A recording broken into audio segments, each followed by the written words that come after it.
Hello inter সবাইকে জানাই শুভ সকাল। বেঙ্গলি লাইফস্টাইলের ভিতরে সবাইকে স্বাগত। তো আজকে আমি ঠান্ডা গরম গরম চা দিয়ে দিনটা স্টার্ট করেছিলাম।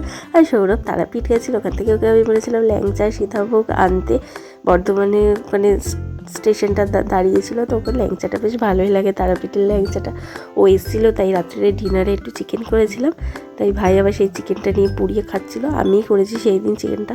তো আমরা রাত্রে লাঞ্চ ফাঞ্চ করলাম সুন্দর করে, তারপরে সীতাভোগ টুক সব খেয়ে পরের দিন নেক্সট দিন আমার একটা পার্সেল এসেছিলো।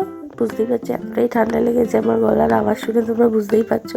তো পার্সেলগুলি সেগুলো ওপেন করছিলাম। আর দুপুরে আমি এখন একটু রুটি খাচ্ছি, রুটি সয়াবিন এগুলো খেয়ে। সন্ধ্যেবেলা একটু সিঙ্গারা এনেছিলাম, চা আমি মা খেয়ে আমি একটু পড়াতে গেছিলাম, পড়িয়ে একটু পার্লারে গেছিলাম, পার্লার থেকে বাড়িতে চলে এসেছি। নেক্সট দিন মর্নিং একটু চা নিয়ে বসেছি, চা না খেলে তো হবে না যেহেতু ঠান্ডা লেগেছে। তো আবার সেই দিন রাত্রে সবই ছোলার ডাল মা করেছিল, এই দিনেরটা শেষ করলাম। তো আজকে তো টাটা।